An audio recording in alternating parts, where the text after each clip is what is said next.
En este módulo 0, titulado Introducción al ecosistema FinTech en Latam, vamos a empezar con este módulo 0, y el módulo 0 va a constar de 3 sesiones o 3 clases. Estas 3 sesiones van a ser el futuro de la FinTech o de las finanzas en Latam. En la sesión 2 o la clase 2 va a ser explorando el mundo FinTech desde el usuario. Y la sesión 3, casos de éxito y ecosistemas de innovación FinTech a nivel LATAM. Estas 3 sesiones lo constan el módulo 0, ¿vale? El objetivo de este módulo, de este primer módulo, es introducir a los participantes al ecosistema FinTech latinoamericano, comprendiendo su impacto en la transformación financiera, los modelos digitales emergentes y las oportunidades que ofrece la innovación tecnológica en banca, pagos, crédito, Bitcoin, criptos, blockchain, IA, seguros y etc. ¿Vale? Vamos a empezar con la sesión 1 de este módulo 0, el futuro de las finanzas en LATAM. Pero antes de poder ya empezar con la clase, me voy a presentar.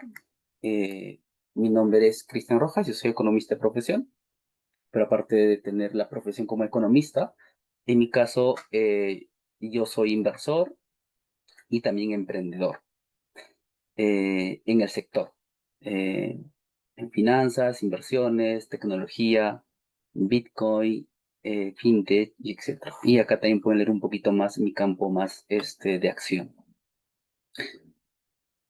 Entre los proyectos de emprendimientos que tengo, acá pueden ver algunos puntos que también en la que yo me desarrollo, y vamos a tratar que en esta clase también podamos considerar esa parte práctica desde mi campo en el que yo también como emprendedor o economista o inversor también voy sobrellevando y aprendiendo, y vamos a tratar de compartir con ustedes, ¿vale? Igual para más contenido, información de lo que yo, por ejemplo, yo tengo un canal de YouTube donde también divulgo del tema. Pueden ahí entrar al Instagram, y igual en la parte final voy a dejarles los datos de las cuentas para que puedan un poco conocer el trabajo que nosotros vamos haciendo también desde la divulgación o desde la creación del contenido que también realizamos en nuestras redes.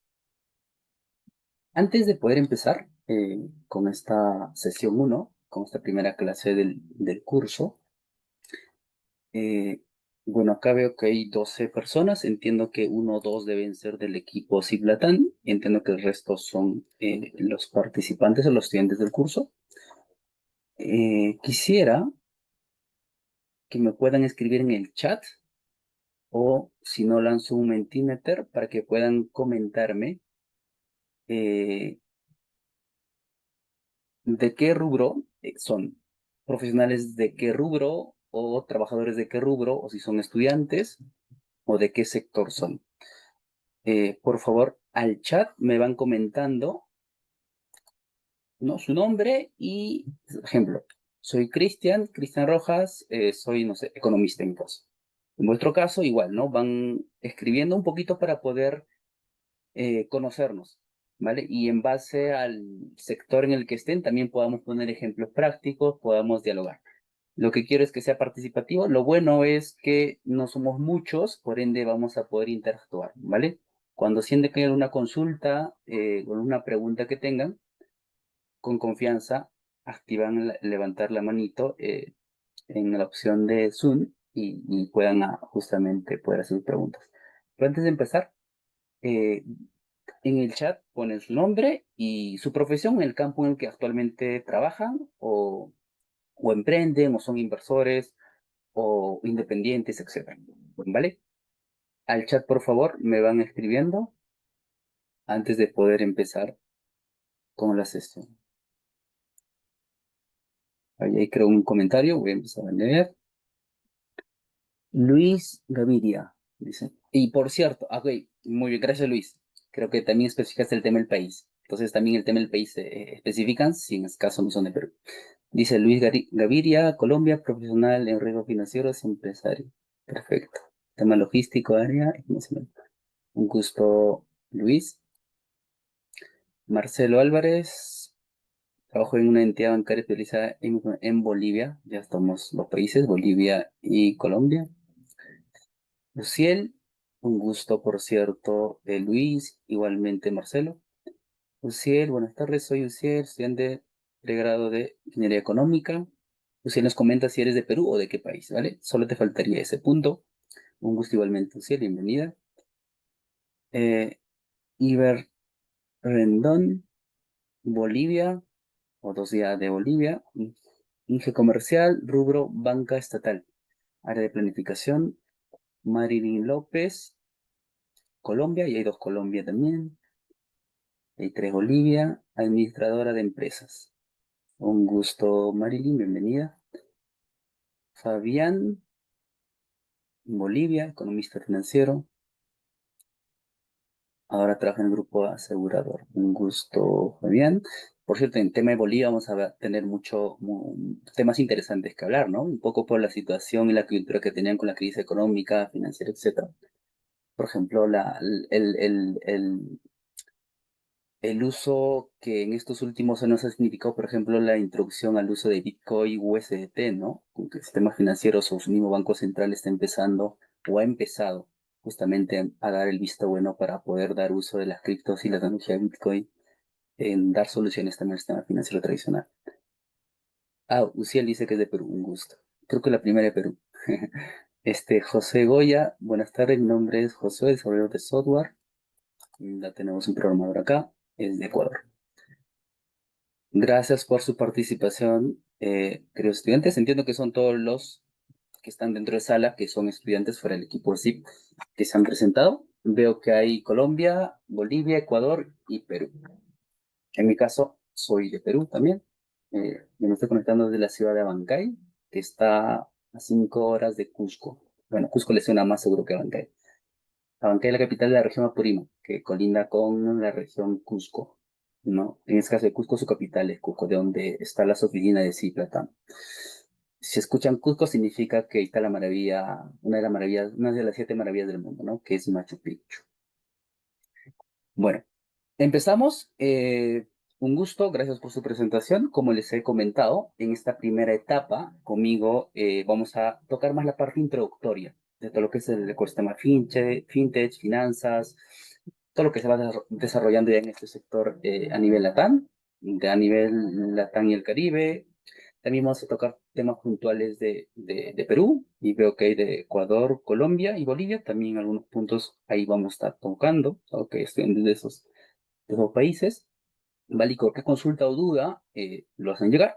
Igual yo les voy a dejar al final unos recursos con los que van a poder profundizar en estas primeras sesiones de la especialización del curso, y para que en los próximos cursos, en las próximas sesiones, podamos también trabajarlo y darle el análisis respectivo.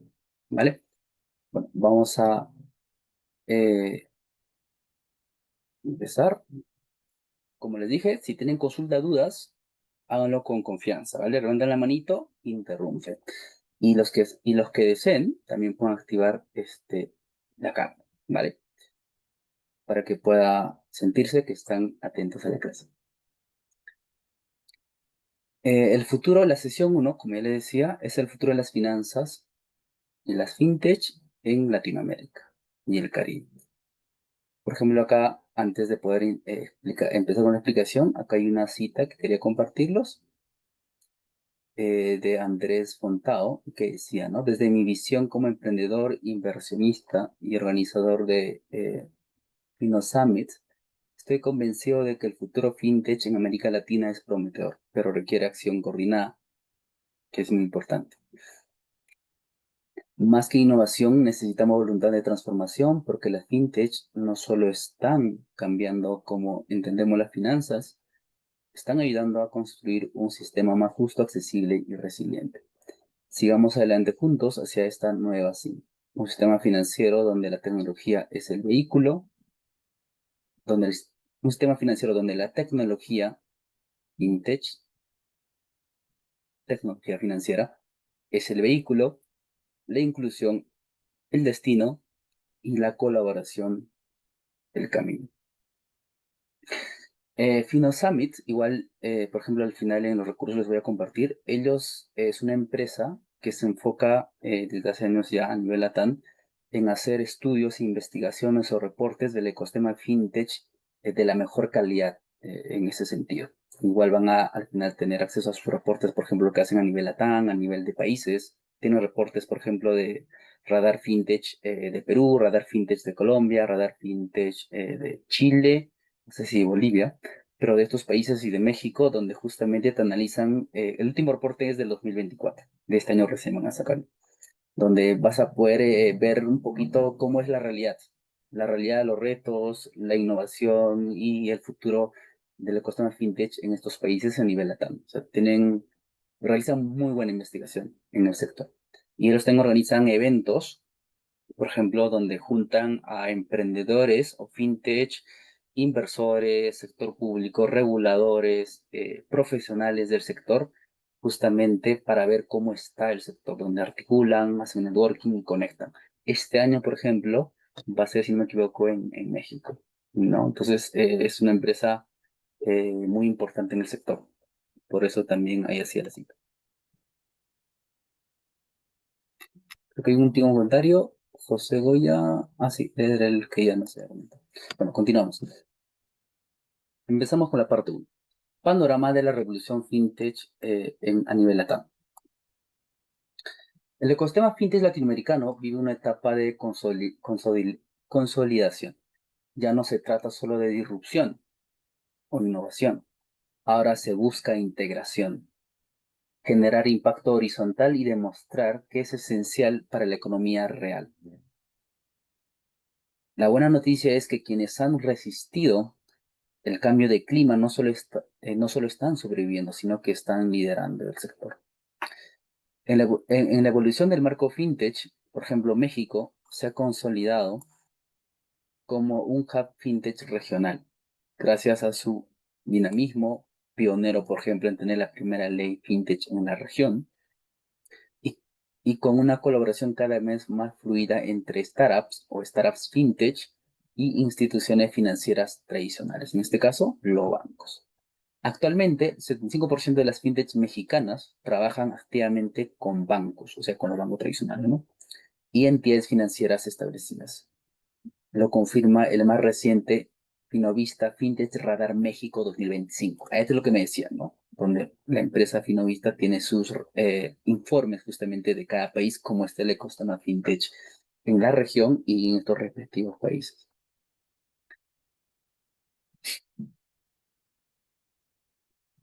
Igual el material después se les va a compartir, el equipo de Ciblatam les va a estar compartiendo. La era del fintech, bueno, acá ya entramos a un concepto, ¿no? Donde al inicio, ¿qué nos decía?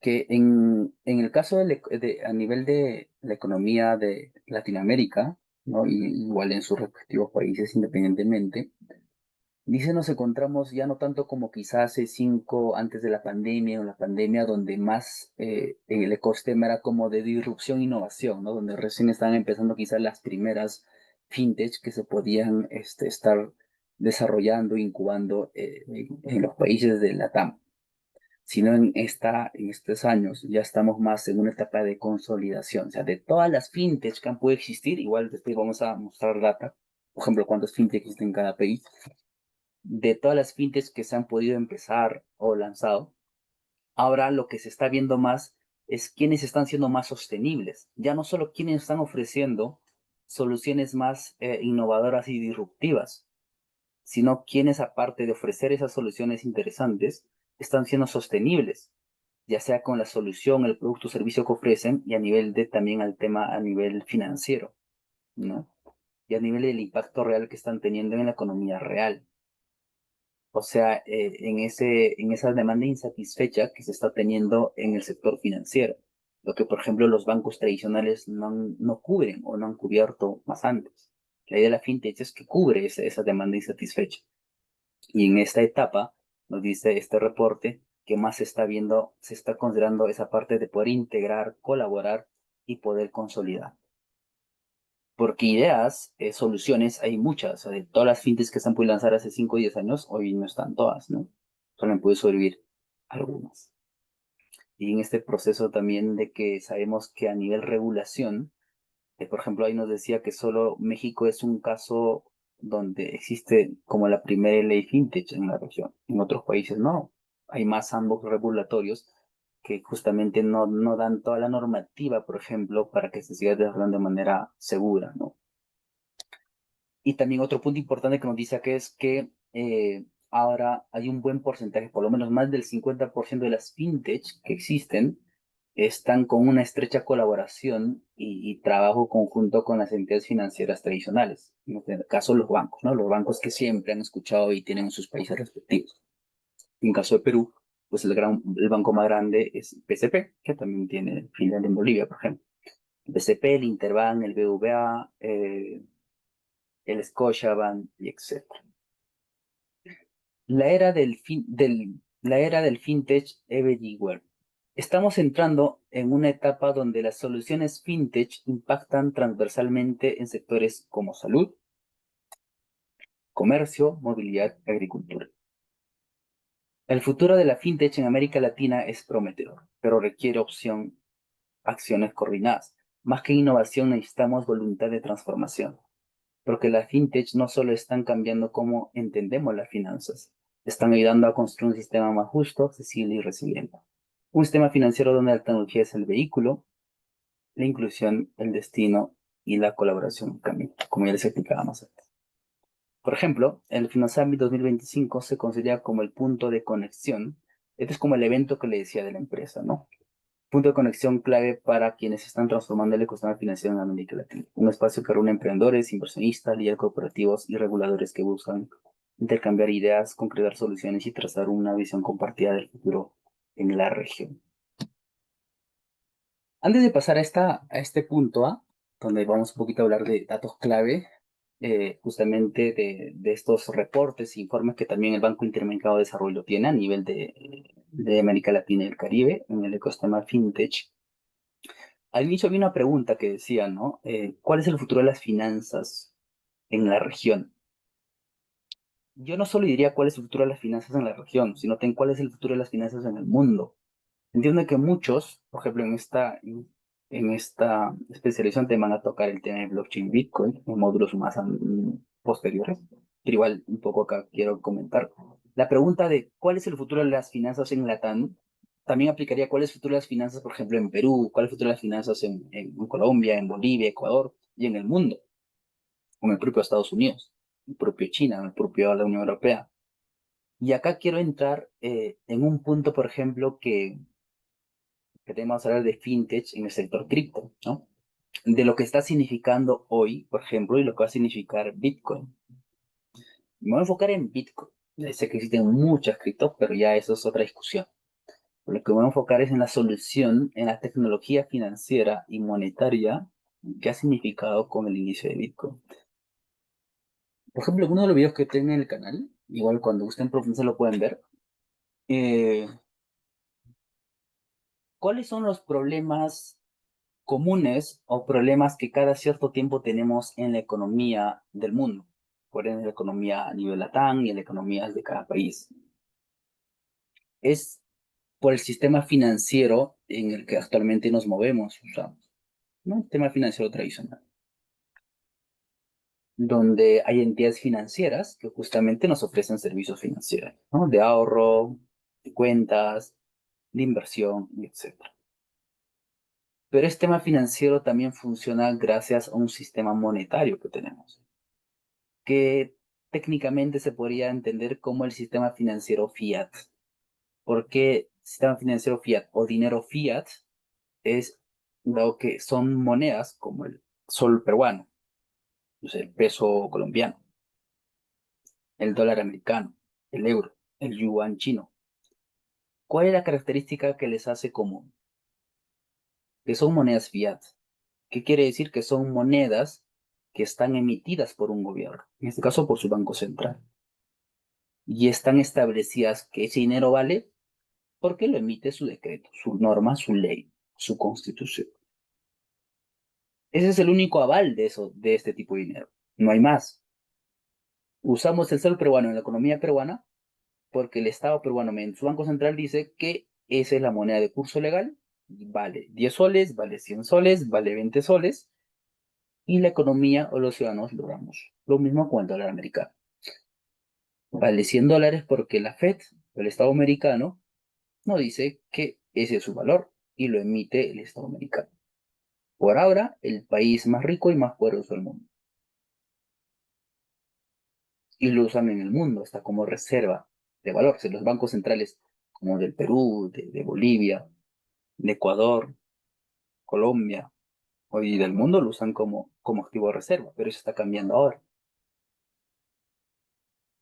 ¿Cuál es la desventaja de esta moneda, de este dinero fiat? ¿Cuál es esa desventaja o ese problema que es dinero inflacionario? ¿Qué quiere decir que es dinero inflacionario? Que cada vez, cada año, está perdiendo su poder adquisitivo. Cada vez, cada año está valiendo menos. Y eso no solo pasa con el sol. Y ahorita el sol peruano es la moneda más fuerte a comparación de las monedas de Latam, porque el Banco Central de Perú está teniendo una buena función. Pero a pesar de eso, el sol igual está perdiendo valor cada año, como lo es el dólar, el yuan, el peso, etcétera. Porque por su característica de ser dinero fiat, que es emitido y controlado y monopolizado por un Estado, siempre va a tener esa problemática. Ejemplo, en la pandemia, casi todos los países, incluido Estados Unidos, fueron periodos donde se emitieron dinero nuevo a la economía real, lo que nunca antes se había hecho. Se emitieron miles de millones de dólares y soles, y entiendo en sus respectivos países también.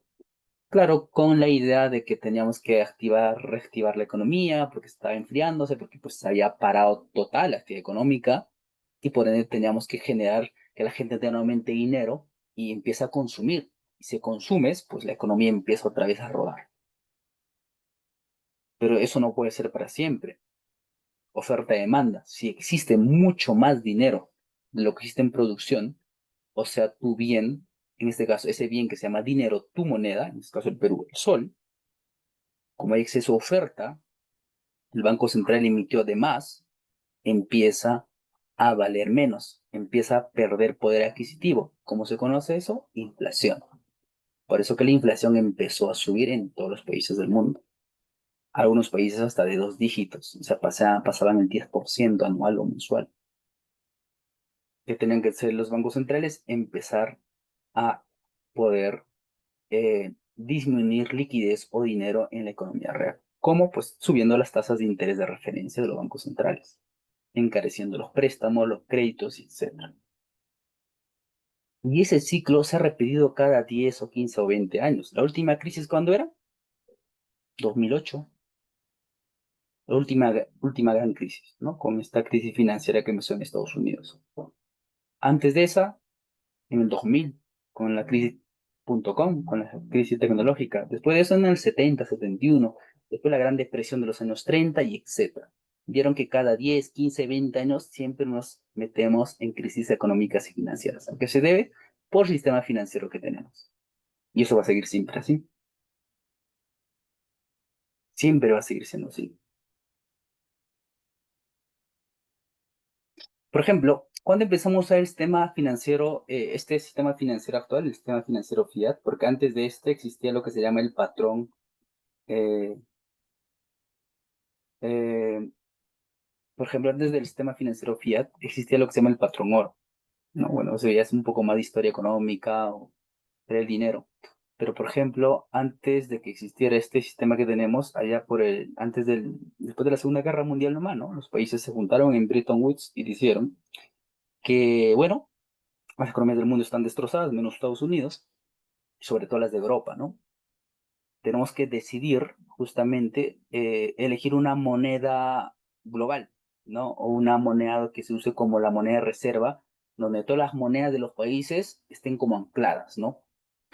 Y muchos decían el oro, ¿no? El oro por siempre, desde pues, el inicio de la humanidad, ha sido una moneda activo refugio, un dinero fuerte, ¿no? Y que todos lo dan ese valor, porque es escaso, etc. Pero el oro tiene ciertas limitaciones también como dinero.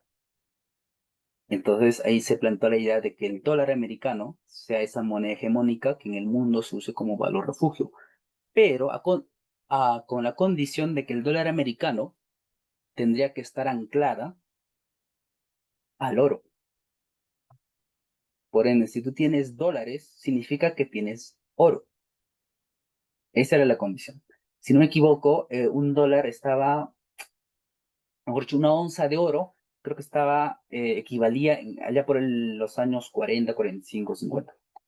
Anclada más o menos una onza de oro a 30 y tantos dólares. Ejemplo, una onza. Hoy, ¿cuánto vale una onza? Más de $4.000. Y vamos a entender por qué. O sea, el dólar se ha depreciado tanto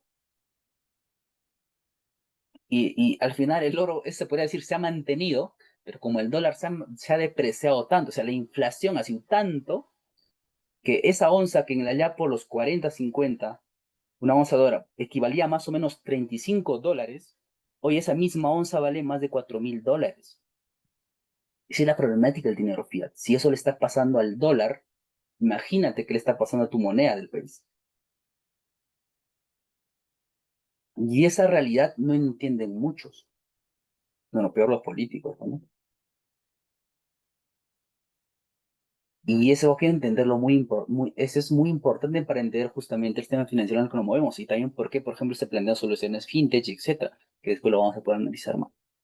Pero lo que pasó es que ese sistema no fue para siempre, porque en el 71, el presidente americano Richard Nixon, ¿qué hizo? Decidió abolir ese sistema, o sea, dijo que en adelante el dólar americano no va a estar anclado al oro. ¿Por qué? Porque les quitaba el poder de poder manipular el dinero a su gusto. O sea, Estados Unidos, ¿qué tenía que hacer? Tenía que garantizar que con todos los dólares que imprimían, tenían que tener un colateral en oro. Como el oro no puedes crear porque puedes, sino es costoso, etcétera, no te lo puedes producir en tu país, sino en otros países, excepto el sector minero, etcétera. No es como imprimir billetes, pues, ¿no? Le mandas a la maquinita y lo imprimes la cantidad que quieras el dinero. No podían hacer eso, o sea, estaban limitados.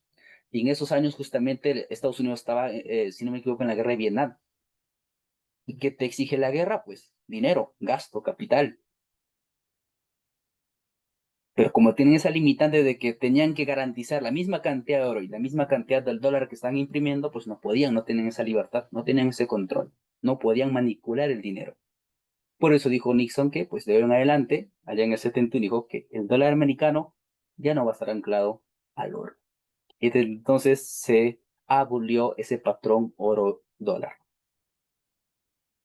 De ahí empezó el sistema financiero fiat, el sistema que actualmente usamos, donde las monedas de nuestros países no están avaladas en nada, más que en la confianza y el decreto de que esa moneda es así porque el Estado tal dice que es así. Y listo. No tiene otro valor, es papel algodón.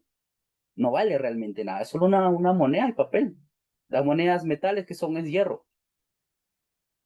¿Pero por qué decimos que vale tanto? Porque lo dice el Estado tal. Pero será diferente si usas la moneda de oro.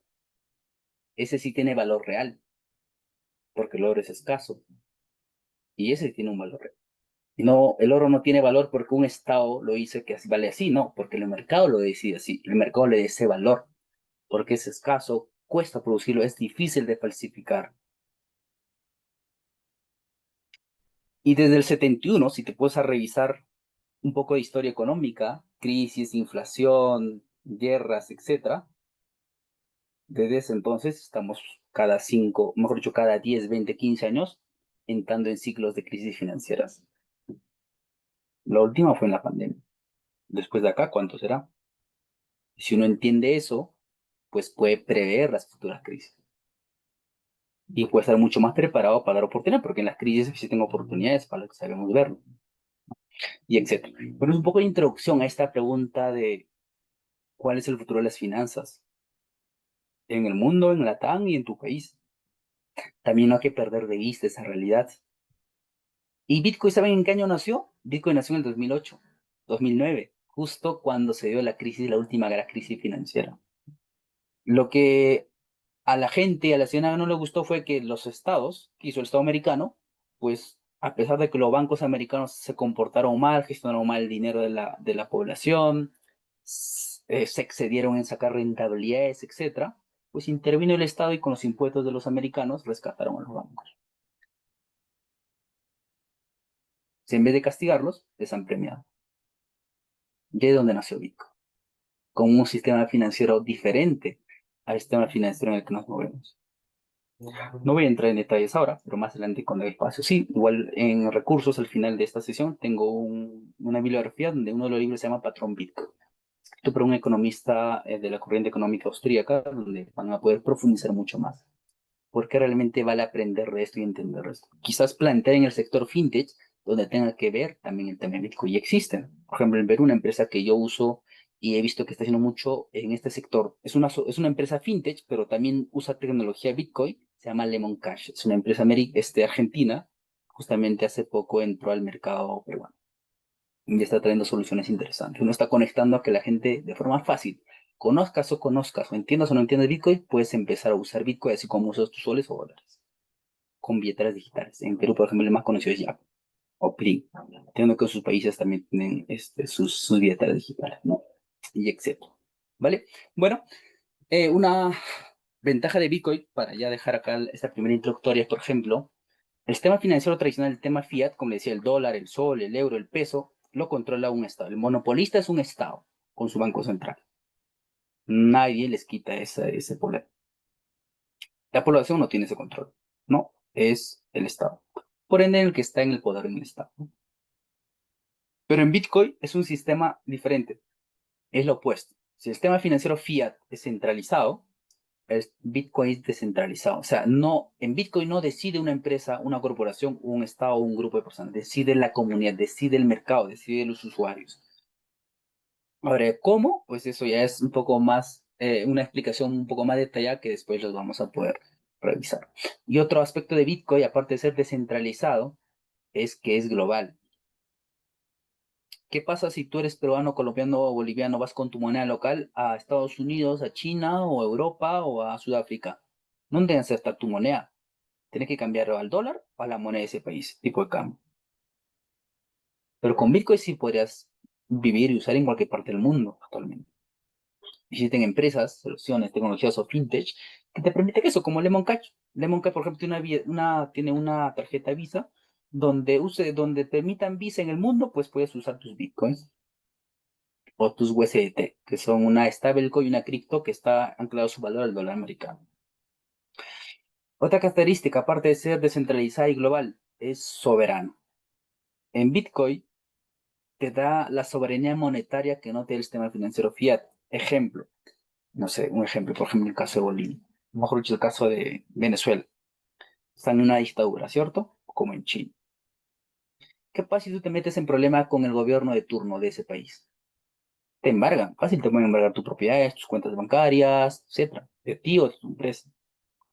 Porque como le dije, como son sistemas centralizados, pues simplemente piden al banco en el que tienes una cuenta o a la institución que se encarga de ver tus títulos de propiedad. Le dicen, ok, sabes, de tal persona X, no sé, de Luis, se está haciendo un crítico al gobierno, está haciendo tal, por cierta X razón que se ponga a inventar, lo vamos a embargar su propiedad.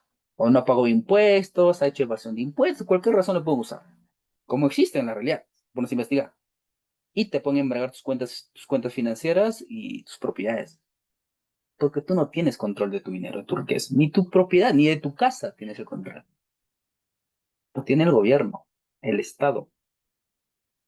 Pero con Bitcoin eso es diferente. El poder y la soberanía lo tiene el individuo. Como Bitcoin no controla el Estado americano, no controla el Estado chino, no controla el Estado japonés, ni el Estado peruano, ni el Estado colombiano, ni el Estado boliviano, ni el ecuatoriano, si tú tienes tu riqueza, parte de tu riqueza o toda tu riqueza en Bitcoin, así el gobierno te quiere embargar tus cuentas de Bitcoin, no lo van a poder hacer. Es imposible. Ni los hackers pueden hacer. La red de Bitcoin es la red más potente y grande del mundo actualmente. Más que lo que es Google o YouTube, ¿no? Que son las plataformas que tienen un tráfico de información increíble. Ahí está el poder de esta tecnología financiera, este nuevo dinero que es Bitcoin. Porque el oro también es escaso, valioso, pero es centralizado. Como es físico, te pueden embargar, te pueden quitar. Si te arrestan, te quitan todo tu oro. Pero Bitcoin no podrían. Pero no va a estar ese detalle que después vamos a poder analizar un poco más. Bueno, un poco esta introducción, un poco de reflexión para que puedan entender también en este tema de las fintech o el tema financiero, las finanzas, lo que también está significando el cambio de los paradigmas financieros de los sistemas financieros. Bitcoin actualmente no busca reemplazar el sistema financiero tradicional porque es imposible. Uno, por educación financiera. La gente no sabe, no entiende. Y como siempre, la humanidad le tiene miedo a lo desconocido antes que por ahí conozca. Pero lo que sí es, Bitcoin actualmente es un sistema financiero alternativo, que ya existe, es real. Es un sistema que tú tienes alternativamente a tu sistema financiero tradicional. Que deberías aprender a entender y a poder moverte ahí, sí. Así no hay que esperar a que llegue una historia en tu país donde recién le ves la importancia a Bitcoin. Como cuando estaba Argentina, por ejemplo, el gobierno de la izquierda, ¿no? Donde su moneda no valía casi nada, pero como te controlaban a la cantidad de dólares que podías comprar, pues la gente que hizo, pues, cambiarlo en Bitcoin, USDT, etc. Y hace poco en Bolivia, ¿no? También escasez de dólares, y empezaron a la gente a poder, ¿qué? Cambiarlo sus monedas, sus bolivianos a qué? A Bitcoin, a USDT, al dólar, que el dólar era escaso. Entonces, ¿qué hace la gente? Espera que nos metamos en crisis financieras, o una dictadura, o una guerra, y recién le damos valor a estas tecnologías como el Bitcoin, o aprender. ¿Por qué no hacerlo desde ahora? ¿No? Etcétera. Bueno, pasamos a esta parte que se llama datos claves del reporte FinTech en América Latina y el Caribe. Este es un informe del Banco Interamericano de Desarrollo con Finovista, donde analiza un poco la realidad del mercado FinTech a nivel LATAM y el Caribe, ¿no? Acá hay unos datos que nos dice, por ejemplo, el que está en FinTech en América Latina y el Caribe registró más de 3.069 empresas en 27 países al cierre de 2023, ¿no? Punto 2 nos dice crecimiento de más del 340% en 2017 y 2018. O sea, después de la pandemia, no el crecimiento de empresas, startup en el sector fintech ha sido muy importante. ¿Y qué mercados a nivel de LATAM están siendo los mercados donde, digamos, este sector está que crece más? Nos dicen que Brasil está siendo el principal. Brasil es la economía más grande de Latinoamérica. 24% de ese total, o sea, 24% de los más de 3.000 nuevas empresas en el sector fintech han estado en Brasil. El 20% en México, Colombia, el 13%, Argentina, Chile, el 10%. Y después ya está Perú y Bolivia, ¿no? Que están más abajito. Son mercados también no tan grandes, ¿no? Ahora vamos a pasar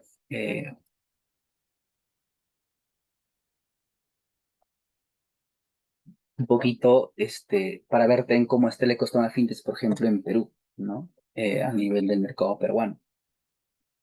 En Perú existen más o menos, al último reporte, ¿no? de esta empresa, en el reporte del 2024, existen más de 346 fintech, de los cuales 193 son locales, o sea, fintech creadas, emprendidas por peruanos, ¿no? Y 153 empresas que son extranjeras. Lo que no se ve en otros países, por ejemplo en Perú, esa característica es interesante, casi más del 50% o el 40% del total de las empresas fintech en el país, en Perú, son empresas extranjeras, o sea, pues de Brasil, de Colombia, de Argentina, etcétera, ¿no? Que seguro en sus países han llegado ya a tener una buena cuota de mercado y se están expandiendo a otros países como el Perú. En el Perú, 40%, 44% de las empresas fintech son de otros países fuera del país. Pues el mercado peruano es muy atractivo para empresas fintech de otros países de la región. Esta cifra posiciona a Perú como un mercado clave receptor de soluciones internacionales y un territorio lleno de oportunidades para proyectos extranjeros que buscan expandirse en la región. Y acá esto está en base al informe de Fintech Radar Perú 2024, ¿no? Donde pueden profundizar un poco más. Y acá al costado, por ejemplo, ven un gráfico donde pueden ver, o sea, de estos más de 366 fintech en Perú que existen, en qué sectores o en qué tipo de fintech están, porque fintech hay que entenderlo. Al inicio les mostraba como una startup o una empresa donde el 100% de su servicio al cliente o productos es digital, es netamente digital. Por eso se llama tecnología financiera, aplicar la tecnología al sector financiero. Pero existen tipos, o sea, en qué están enfocados, qué servicios ofrecen. Y acá en este cuadro, la figura 2 nos pueden explicar, donde en el tema de lending, o sea, en el tema de préstamos en el mercado peruano, justamente existen más fintech, ¿no? En el sector donde justamente son fintech o aplicaciones, plataformas donde justamente te proveen liquidez, donde puedes acceder a préstamos, ¿no? Como persona natural, como MIPE, etc. El segundo punto es justamente el tema de la gestión de patrimonio, ¿no? Capitales familiares, capitales de empresas, etcétera, donde más o menos o sea, son fintech donde el servicio que te ofrecen es gestión de portafolio. O sea, tú les das dinero a estas plataformas, a estas empresas y ellos, por ejemplo, lo invierten quizá en la bolsa de valores, en el sector inmobiliario, renta fija, renta variable, etcétera, ¿no? Gestión de patrimonio. El tercer punto está en tema de pagos y de remesas, ¿no? Y así están. Y ahí hay más sectores donde pueden ver, ¿no? Tecnología y industria financiera, tema de finanzas personales, tema de cripto, ¿no? Y también ven, por ejemplo, en Perú existen al día de hoy 10 empresas fintech que ofrecen servicios de cripto y Bitcoin. En el tema de seguros, en el tema de soluciones financieras al sector inmobiliario, banca digital, crowdfunding y finanzas abiertas. Un poquito cómo está compuesto. Por ejemplo, si ustedes se van al reporte de Radar Fintech Colombia 2024, pues van a tener esta información para que vean cómo está la realidad del sector fintech en sus respectivos mercados o a nivel también. Bueno, acá igual esto lo pueden ver a más detalle en el reporte. Acá, por ejemplo, en el mercado peruano, acá están empresas, ¿no? Bueno, los que son de Perú pueden conocer acá, por ejemplo, como Yape, Plin, que les decía, Kulki, Pay, que son empresas bien conocidas que usan personas, empresas, MIPES, etcétera, ¿no?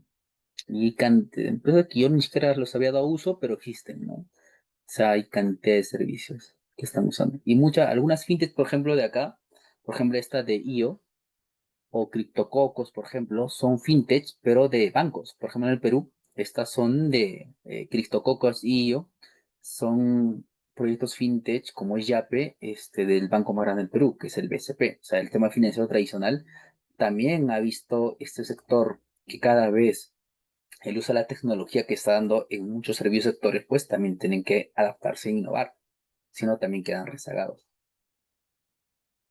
Acá puede ver por cada tipo de fintech, ¿no? En tema cripto, lending, préstamo, gestión de patrimonios, pagos y remesas.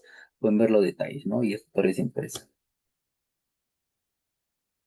Bueno, acá un poquito para dar un poco de análisis ya. Acá la pregunta me dice, ¿no? ¿Qué factores estructurales? Hemos visto un poco cómo está, ¿no? La realidad del sector financiero, las finanzas, cómo está el tema fintech en Latinoamérica, por ejemplo, este caso que les hice el tema de Perú. Pero hay que entender también qué factores están impulsando este crecimiento a nivel de Latinoamérica. ¿Qué se debe? ¿Qué factores explican esto?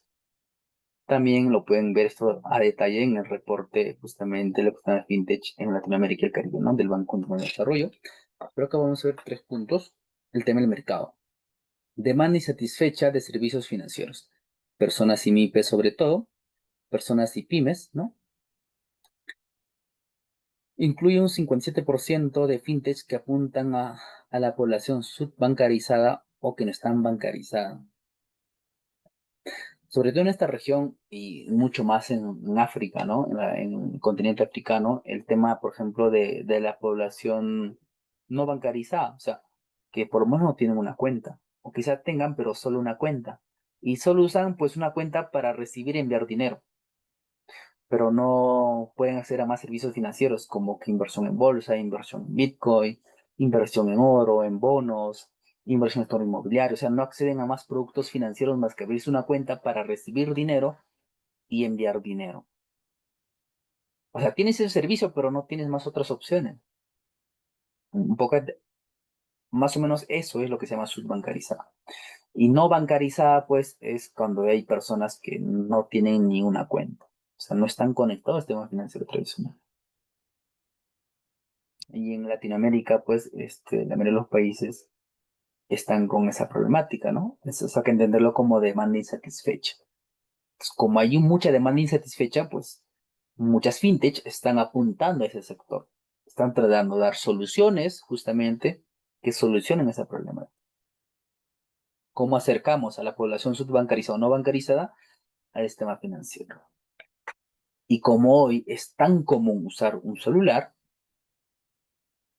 y acceder a Internet también ya es más barato de hace 5, 20 años o 10 años, pues con un celular e Internet te puedes conectar a cualquier servicio financiero. Punto 2, otro factor, el tema de conectividad. Infraestructura digital, conectividad y el tema de penetración móvil. Como le decía, como hoy la mayoría ya accede a un celular, como mínimo, ya accede a Internet, por ende está conectado, pues es más fácil para las fintech justamente poder crecer y poder llegar al mercado. O sea, que hoy puedas enviar tu dinero desde un celular, poder pagar de tu celular, invertir desde tu celular, pues ya puedes usar cualquier servicio fintech. Entonces, una ventaja que también el sector ha visto y pues por ende, por eso está creciendo cada vez más el sector en LATAM. Punto 3, regulación. Regulación emergente en algunos países que facilitan sandbox regulatorios o finanzas abiertas. El sandbox regulatorio hay que entenderlo como que un marco regulatorio como que centrado y especificado y delimitado a un sector económico, a una realidad de productos y servicios justamente.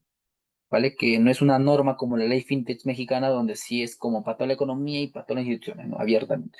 Sino son más entornos controlados, donde ciertas empresas que acceden pueden estar explorando y experimentando ciertos productos financieros, justamente de fintech, de cripto, Bitcoin, u otras tecnologías financieras que recién se están tratando de poder introducir al mercado. Un poquito eso hay que entenderlo como sandbox regulatorios. En Perú existen, por ejemplo, gracias a eso, pues que BCP lanzó su proyecto de CryptoCocos, que es un proyecto fintech donde puedes operar con Bitcoin. Si cualquier cliente del BCP va a poder operar con Bitcoin. Ahorita no es abierto para todos, solo está limitado a ciertos clientes que los te filtran, ¿no? Etcétera. Esta información, como le decía, lo pueden ver a más detalle en el reporte del ecosistema fintech en América Latina y el Caribe del Banco Intermercado de Desarrollo. Los primeros puntos lo habíamos mencionado a nivel LATAM. Hoy vamos a ver más o menos qué factores están impulsando, por ejemplo, el crecimiento fintech en Perú. En este caso, la economía de Perú. El mercado peruano está experimentando una consolidación marcada por el crecimiento de jugadores más establecidos y la disminución de proyectos de menor escala. Esto refleja una tendencia hacia la profesionalización y la sofisticación del ecosistema. En el caso del peruano vamos a hablar de más o menos 5 factores. El primero sería entrada de jugadores internacionales, como le decía, ¿no? Casi el 40%, más del 40% de las fintechs en Perú son extranjeras. Y acá está justamente esos factores, ¿no? La participación de fintech extranjeras ha alcanzado niveles significativos, representando casi la mitad del mercado. Estas empresas traen innovación y estándares globales, que es una ventaja. Y estándares globales, pero también incrementan la competencia para el staff locales y por ende les exige también innovar y competir. ¿Quién gana? El mercado, el cliente. Mejores servicios, más variedad de servicios, etc. Punto 2, factor 2, incremento en la adopción tecnológica. Justamente, que hablamos de la penetración digital, ¿no? Que no solo es en Perú, sino es en toda Latam.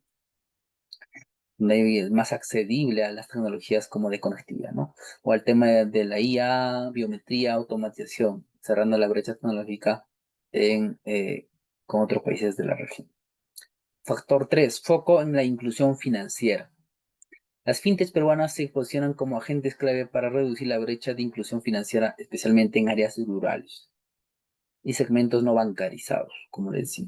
Más del 50% de las soluciones están dirigidas a mercados, destacando el compromiso del ecosistema fintech con la transformación social.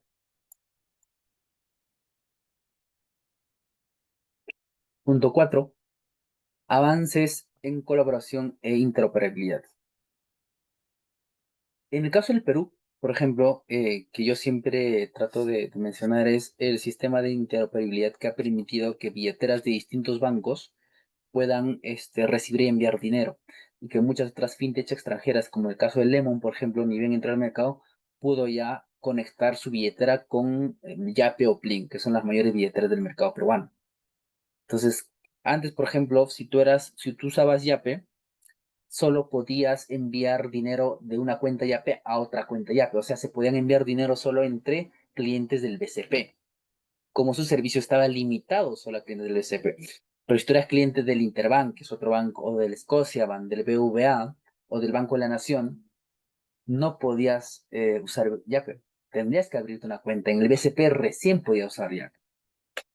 Pero cuando todo el sistema de interoperabilidad o colaboración, ahora sí se podían enviar dinero de Yape a clientes del Interbank, a clientes del BCP, a clientes del Banco Nación, a clientes del Banco Scotiabank o BBVA. Ya no había esa limitante de que tenías que ser cliente del banco para operar, para usar su billetera digital. O ya no es posible, o ya no es así. Y en esa idea de que hoy es fácil conectar tu billetera con otras billeteras, pues cualquier persona que quiera emprender lanza una nueva billetera y puede conectarse a las billeteras de Yape Plin y por ende podrías recibir o enviar dinero de tu billetera a esas billeteras. Y por ende también tus clientes. Eso, por ejemplo, hizo Lemon y ven en todo el mercado. Su billetera, aparte de poder usar y operar con Bitcoin, permitía recibir y enviar soles peruanos. Puedes enviar dinero de tu Lemon Cash a Yape o Plin, o de Yape Plin te pueden enviar dinero a Lemon Cash. Y eso, ¿quién se beneficia? El mercado, ¿no?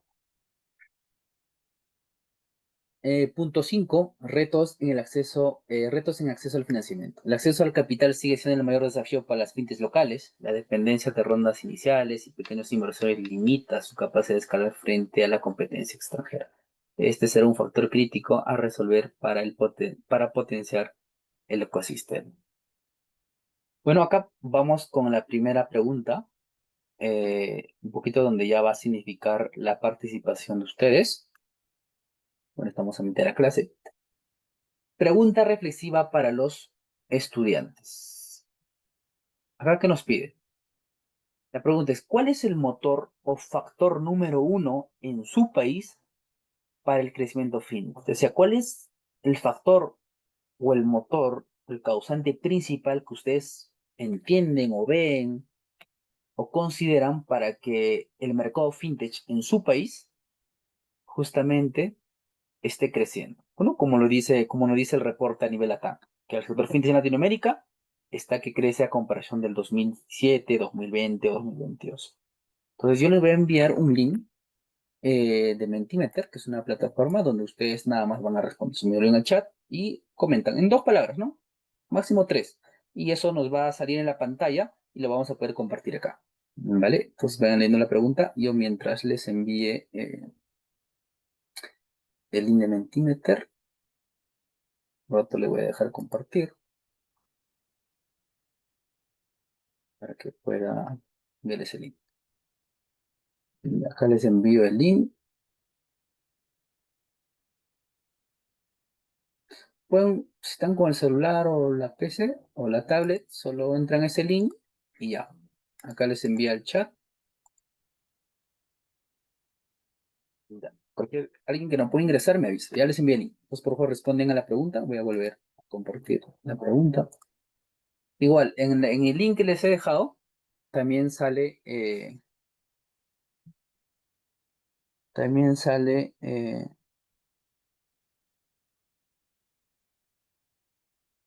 la pregunta, ¿vale? Por favor, en 2, 3 palabras, en forma resumida. Ya un rato lo comparto para que estén eh, empezando a... Si pueden ingresar a la pregunta, al link, ¿no es cierto? Ok, acá ya había algunas preguntas. Perfecto. Ya pueden ver la pantalla justamente donde ya están algunas respuestas. La pregunta es, ¿cuál es el factor o motor número uno que en su país ha explicado el crecimiento fintech? Que dicen, mediana digitalización, bueno, mediante la digitalización, o sea, la penetración del sector financiero en digital, ¿no? La conectividad, etcétera. El mercado.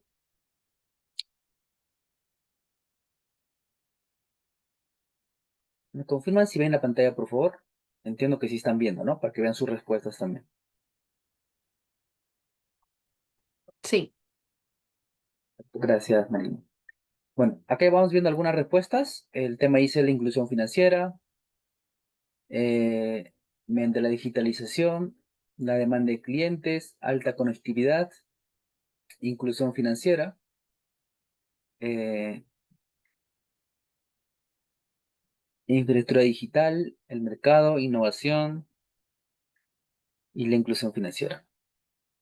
Bueno, entiendo que ya la mayoría ha comentado. Y si ven la palabra inclusión financiera en mayor tamaño es porque hay varios que han considerado que ese es el factor más importante.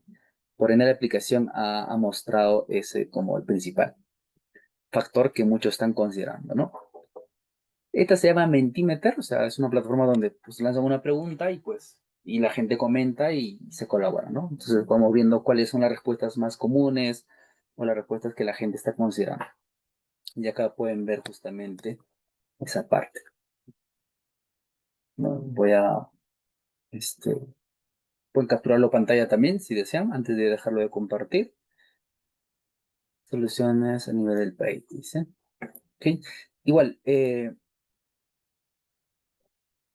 si alguien, igual a esta pregunta, y en base a estas respuestas que han comentado, si alguien desea comentar un poco o hacer o sea, una cuestión reflexiva, comentar algo adicional, puede levantar la manito y activa el micro, ¿vale? Me comenta si alguien se anima. Antes de pasar a la otra sesión, a la parte 2 de la clase de hoy. Y hagan la captura, por favor, ya lo voy a dejar de compartir. Los que deseen, captura en pantalla de estas respuestas que han dado.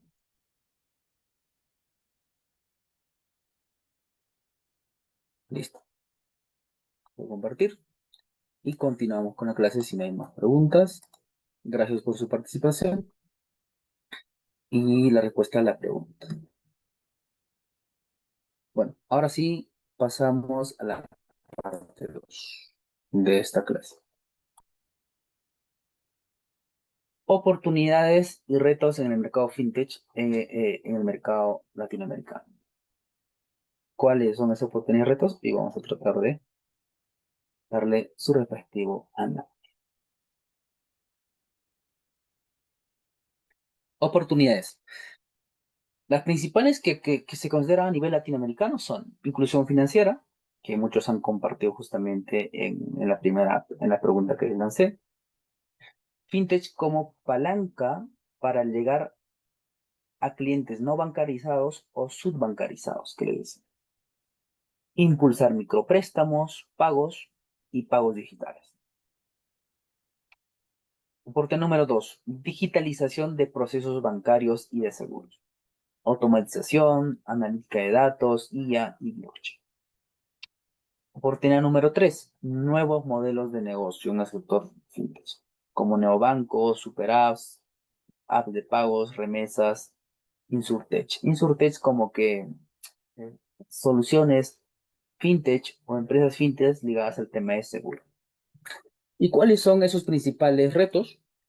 Bueno, acá nos plantea que los principales retos son cuatro, ¿no? En el mercado latinoamericano. El tema de regulación, supervisión financiera, protección de datos, riesgo de fraude, ciberseguridad. Decíamos que en Latinoamérica el único país que tiene una ley fintech al día de hoy es México. Y el resto no. Solo se están trabajando con sandbox regulatorios, ¿no? Con marcos legales como más acotados, limitados, como el caso de Perú que les explica. Entonces, un reto serio a nivel del mercado latinoamericano es el tema de la regulación del sector fintech. Otro reto, escalabilidad. Muchas fintechs tienen buen producto local, pero como validan modelo, cómo validan el modelo o cómo se expanden en la TAM. O sea, pueden ser muy buenos en el mercado local, pero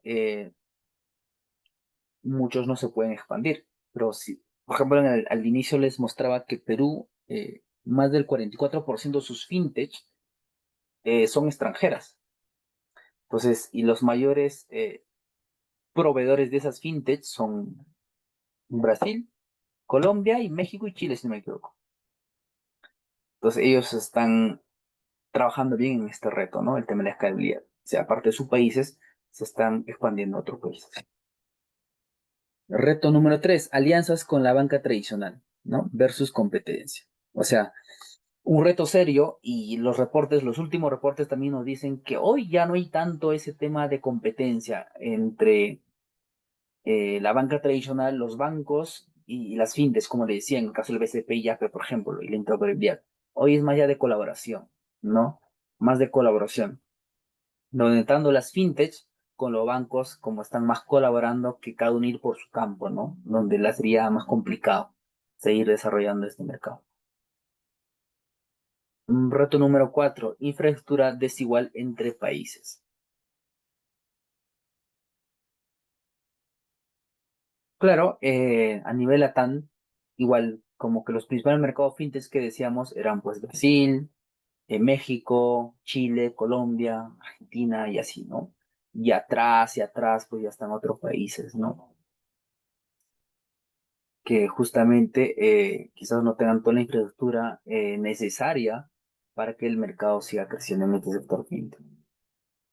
Y aparte la penetración digital o de Internet, también está el tema de la alfabetización digital o el tema de la educación financiera. O sea, así tengas el mejor producto financiero, ¿no? Que te ofrezca una fintech, si no entiendes de economía, si no entiendes de finanzas, si no entiendes de educación financiera, conceptos clave de educación financiera o finanzas, pues a veces también la población no se anima a darle uso a esa solución, a ese producto o servicio financiero que lo podrías usar desde un celular, pero si no tienes la educación y la información necesaria, pues no vas a poder conectar a ese sector, ¿no? Por eso hay muchas empresas o bancos o fintechs que justamente también hoy en día, por ejemplo, usan mucho a los creadores de contenido o influencers que se dice, bueno, justamente como tienen buen alcance en su comunidad digital, pues eh, mediante ellos sí pueden llegar justamente con el producto, el servicio, la educación de su producto, quieren que llegue al mercado, ¿no? Bueno, eh, ahora sí, vamos a pasar a la primera parte práctica la primera práctica de la clase. Significa que ya estamos llegando a la parte final de esta clase. Eh, ahí sí voy a pedir al equipo Ciplatán, por favor. Como ya les decía, entiendo que son más o menos 10 alumnos, 10 11, entonces estaremos hablando de más o menos dos grupos de cinco o tres grupos de tres, cuatro.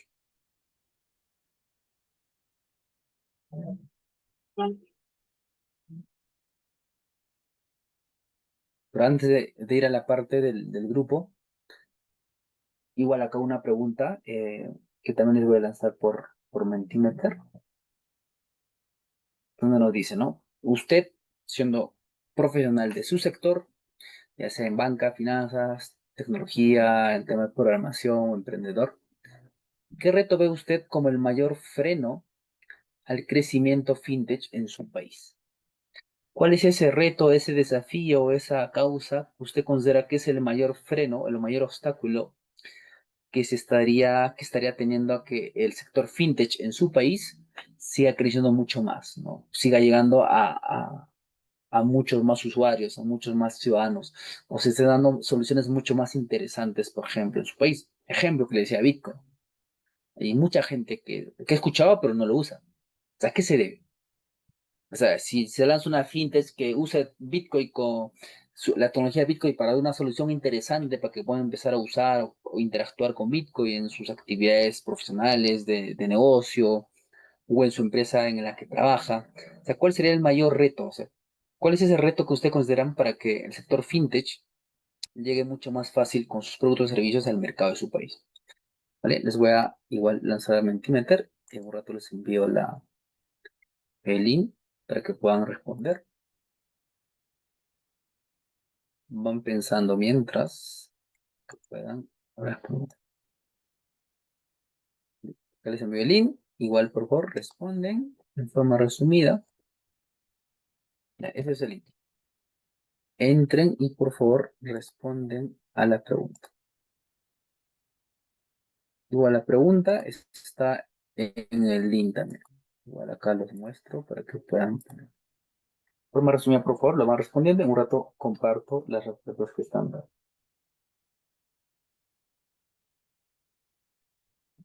¿Qué reto ve usted como el mayor freno al crecimiento fintech en su país? Pues tienen que responder en su país, o en su ciudad, en su región, en su país.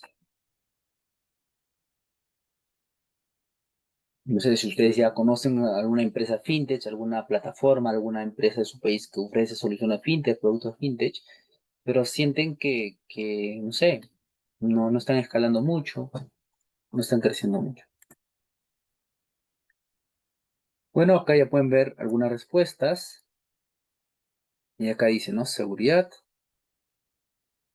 Igual lo van haciendo la captura por ojo. Los que desean tener.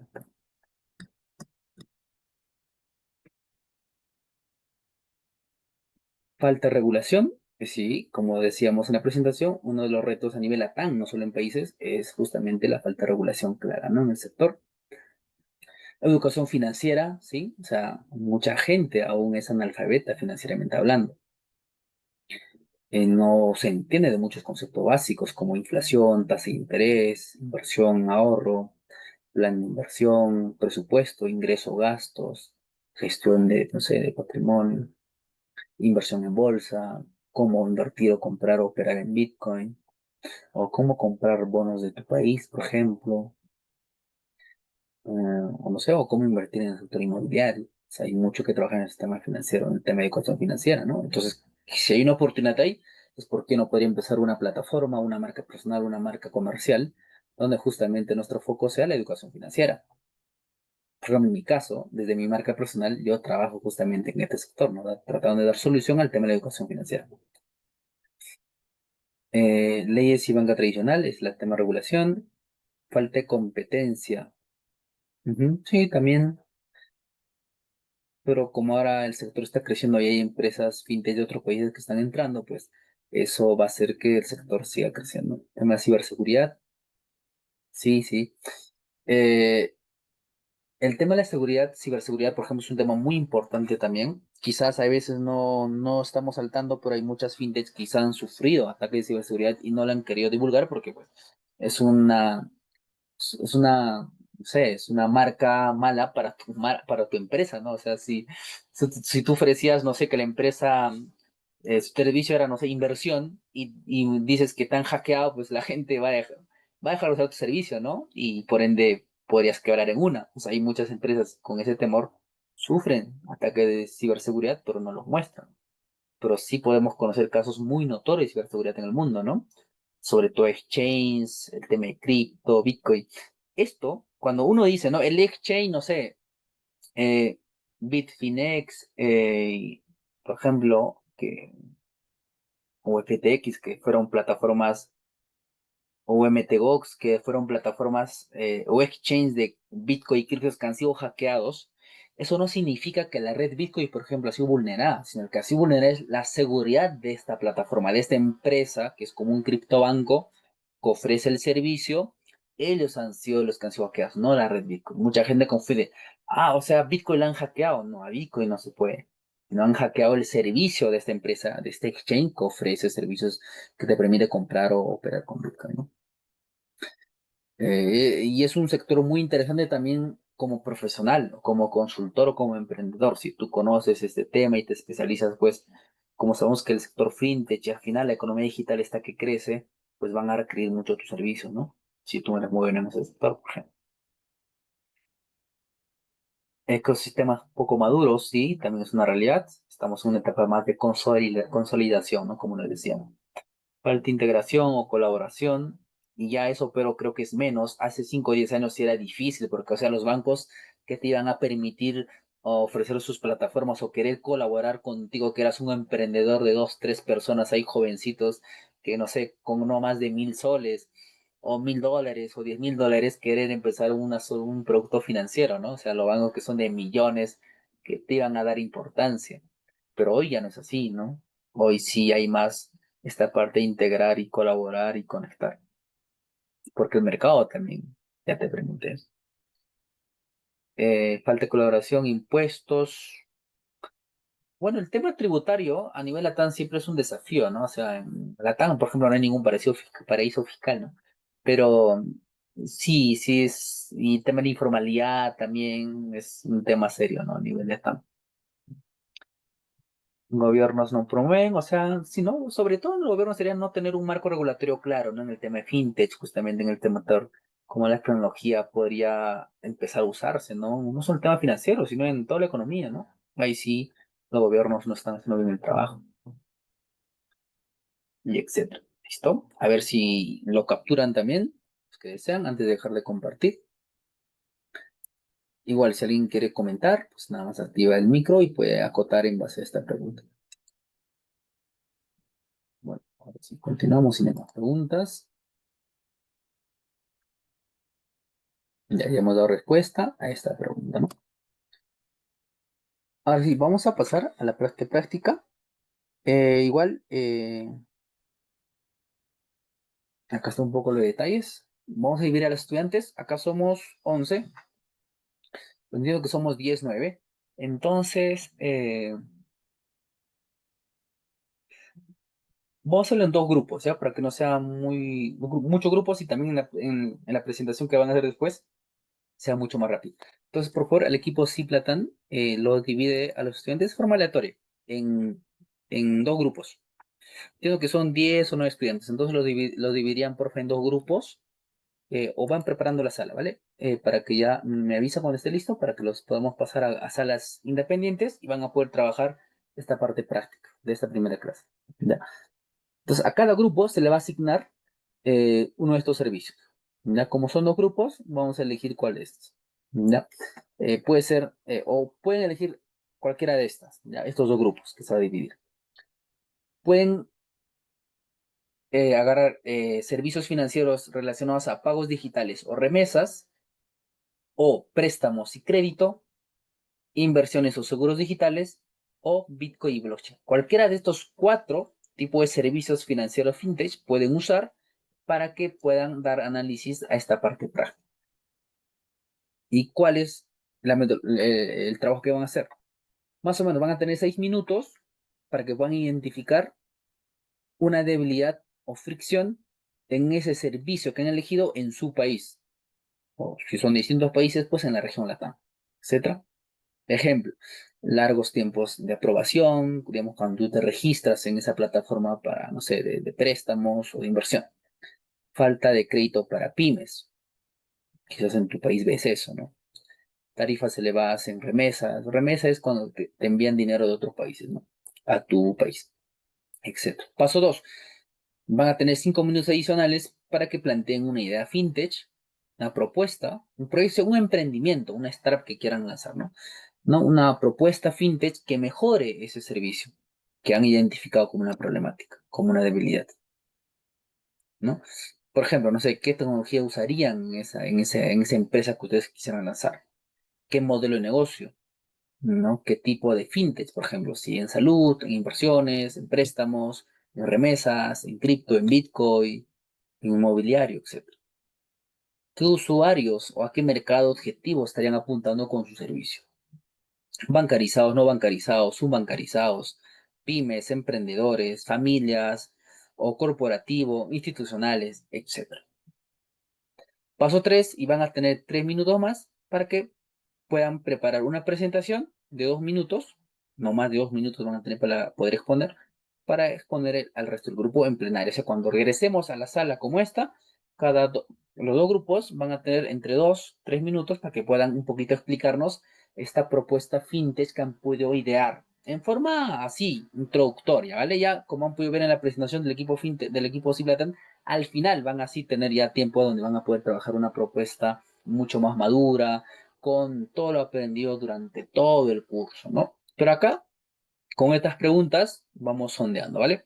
Entonces, por favor, al equipo Silata me confirma si ya están las dos salas para que los puedan dividir eh, en dos grupos y ellos puedan trabajar. Ahora, ¿en qué lo van a presentar? Pueden usar no se pueden usar Canva, PowerPoint o un documento Google nomás, ¿listo? Cualquiera de esos, usen cualquiera de esos software para que puedan plantear su presentación, ¿no? En base a estas instrucciones y después nos socializan. Elegirán en el grupo uno y pues nos socializan, de ahí vamos dándoles análisis, ¿no? Analizando, compartiendo y etcétera. ¿Vale? Nada más eso, con esto estamos terminando la clase. El equipo Silata, ¿me confirmas si ya está, por favor, las salas? Acá es que le decía, el tema de plenaria. Cada equipo va a tener 2-3 minutos para que podamos presentar. Después pasamos a las preguntas de debate. Equipo Silata, ¿me confirma por favor si ya están las salas? Mientras vamos esperando las salas, después vamos a responder esta pregunta en base a lo que han ustedes también hecho la parte práctica, han analizado y la propuesta que lanzaron, ¿no? ¿Las fintechs reemplazarán a la banca tradicional o la transformarán? ¿Qué pasaría si los bancos tradicionales siguen sin transformarse digitalmente? Como inversionista, ¿invertirías en una fintech que compita con el banco o que colabore con el banco? ¿Y por qué? Desde la perspectiva de la banca y el tema de seguros, ¿qué debe hacer una institución financiera para no quedar obsoleta, por ejemplo, en esta nueva realidad? Son preguntas que también vamos a responder en base a vuestras presentaciones.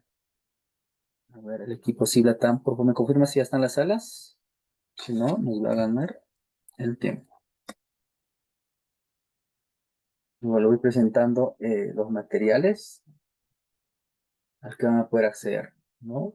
Un poco la bibliografía que les voy a dejar para que puedan profundizar más en esta parte de la sesión 1 que hemos hoy llevado a cabo. Igual, si alguien, mientras las salas se habiliten, alguna pregunta, algún comentario, pues con confianza, solicita el micro y nos puede estar comentando. Si tienen preguntas, también lo pueden estar escribiendo al chat, para mientras vamos un poco respondiendo, analizando. Sí, una consulta, estimado Cristian. Hola, hola. Adelante, No sé Marcelo. cómo está. Adelante. Sí, una consulta, más que todo, tal vez poder un poco reflexionar sobre este tema de la fintech. Eh, yo entiendo que ya hace bastantes años se está trabajando en toda esta metodología. En otros países, obviamente, es mucho más avanzado. Aquí en Latinoamérica ha tenido, y como bien lo has explicado, un buen resultado en México y en nuestros países se está impulsando, se está haciendo.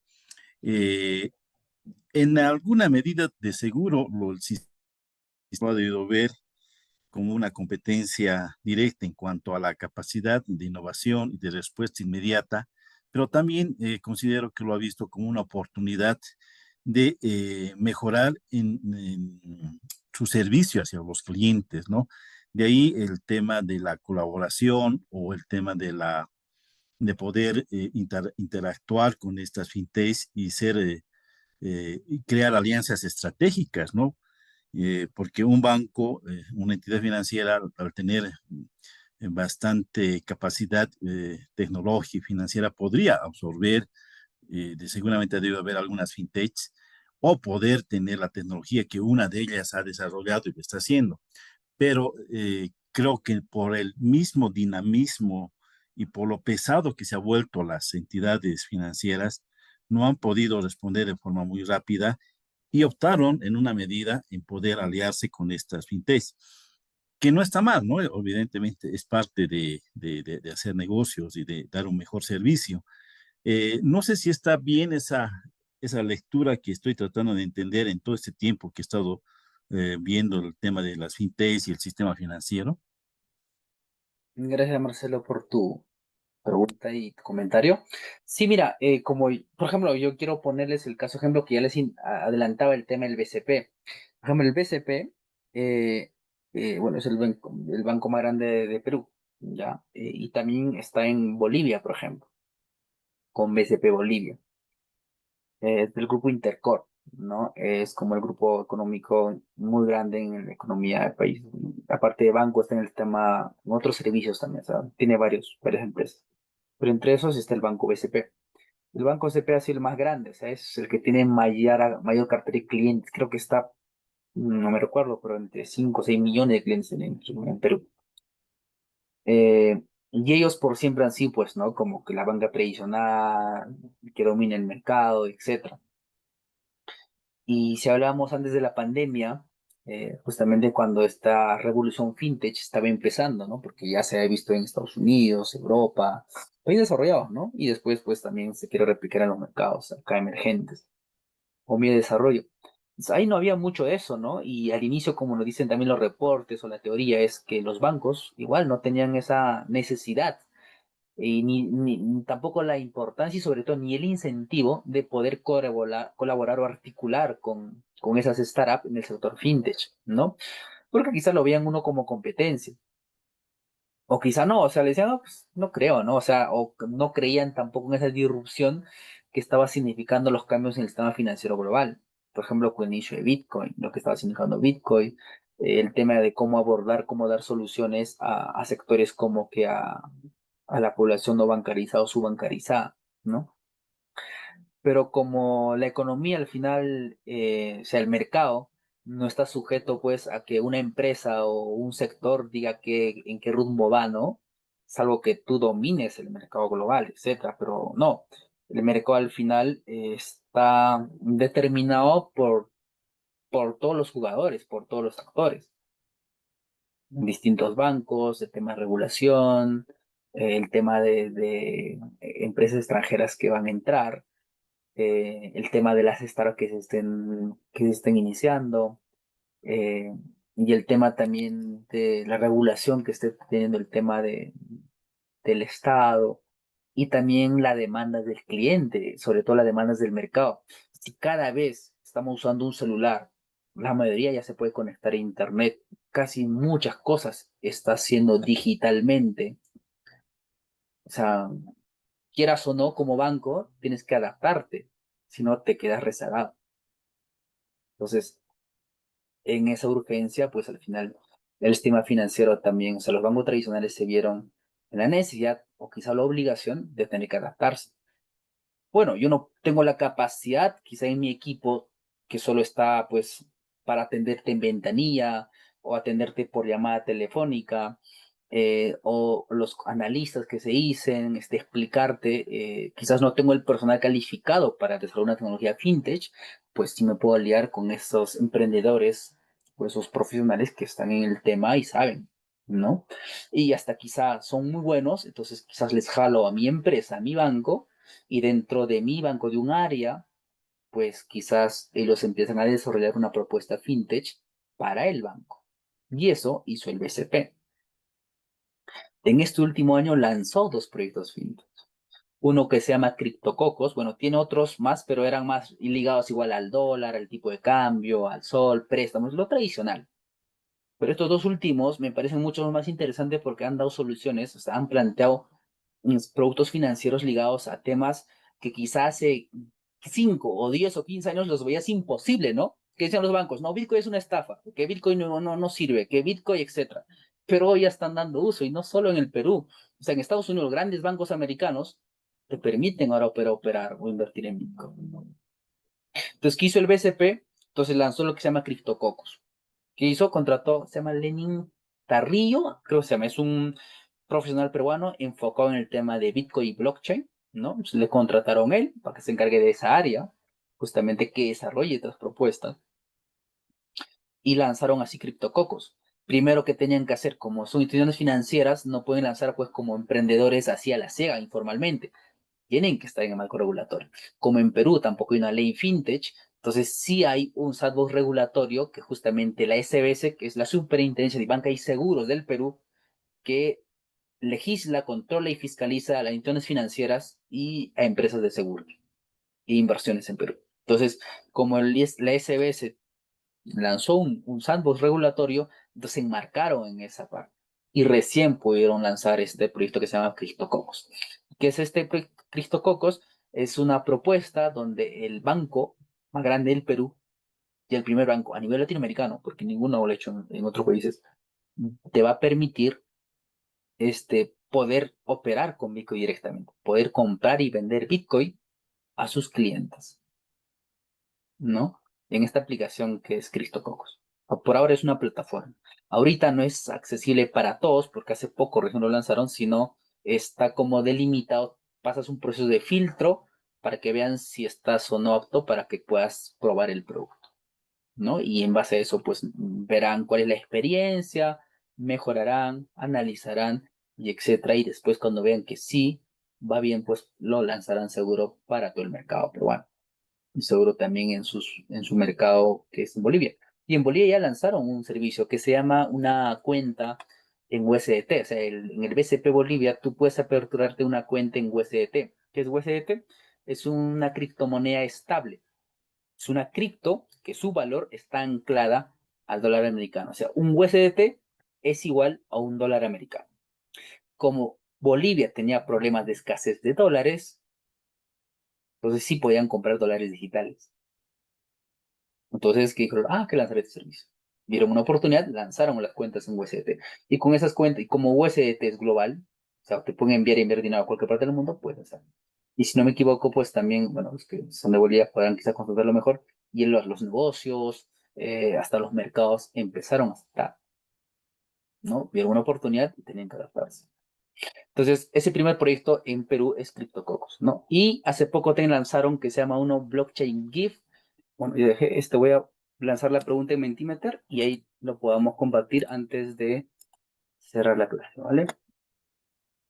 Me da un rato, por favor.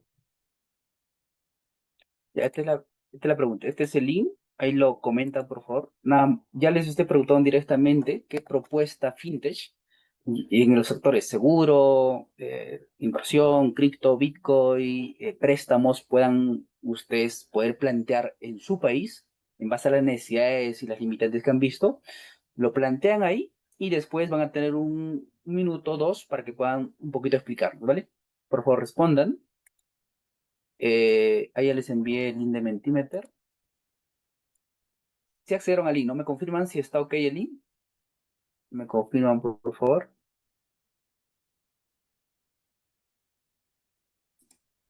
Sí, está bien, Ani. Gracias. Perfecto. Entonces, espero la respuesta, por favor, para que el primero que responda ya podamos darle el espacio. Ahí dice, plantea una idea fintech, ¿no?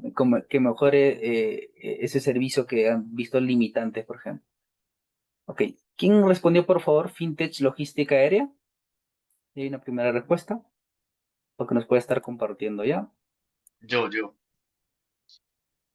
Adelante, Luis, por favor. Coméntanos un poquito, 2 minutos.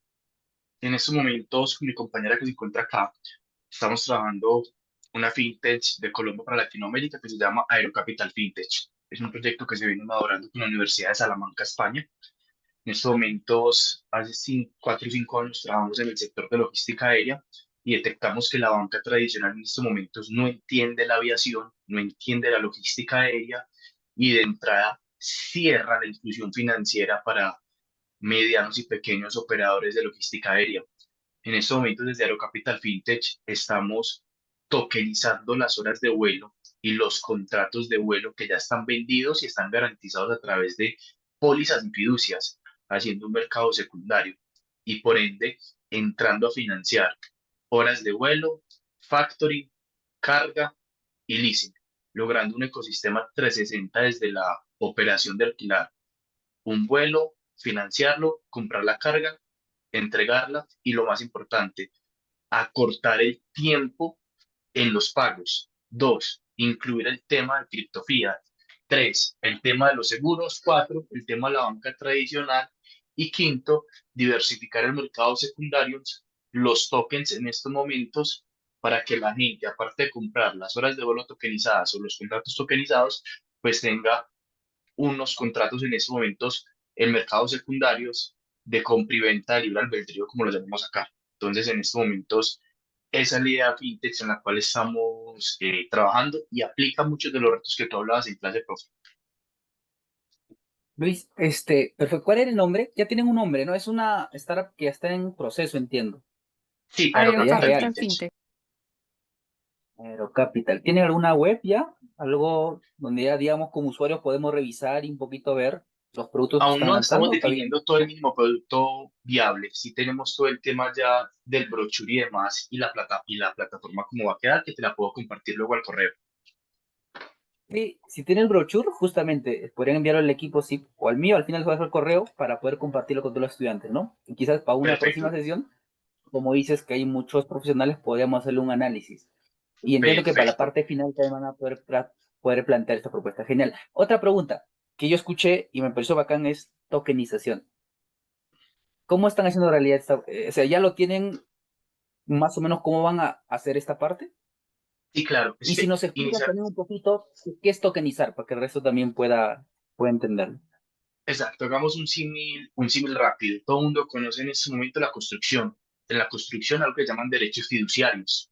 La gente puede invertir y ser parte de una fracción o de metros cuadrados o de la facturación futura que tenga el desarrollo comercial del hotel o la propiedad raíz. Eso en el vocablo tradicional.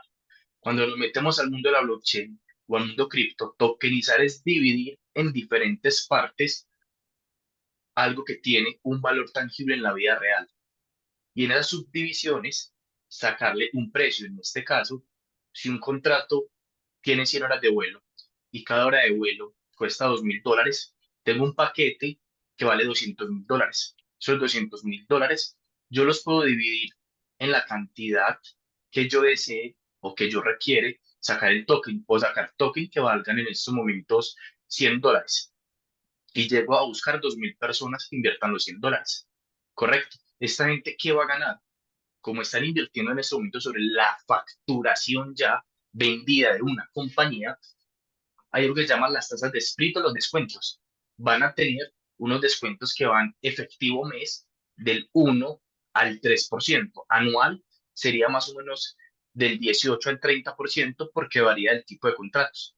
Entonces, el tema del token acá la gente compraría los descuentos sobre el factoring de las horas de vuelo. Hay otros mercados que ya estamos analizando en estos momentos, que es el tema de la facturación completa, el tema del leasing, que es comprar un avión para luego entrarlo a operar, y luego estamos entrando ya a un tema de seguros. ¿Cómo puedes asegurar la operación desde el avión, el financiamiento de la hora de vuelo, el valor de la carga, la entrega del producto y lo más importante, el factoring? No sé qué otras preguntas tengas, profe, ahí. Perfecto.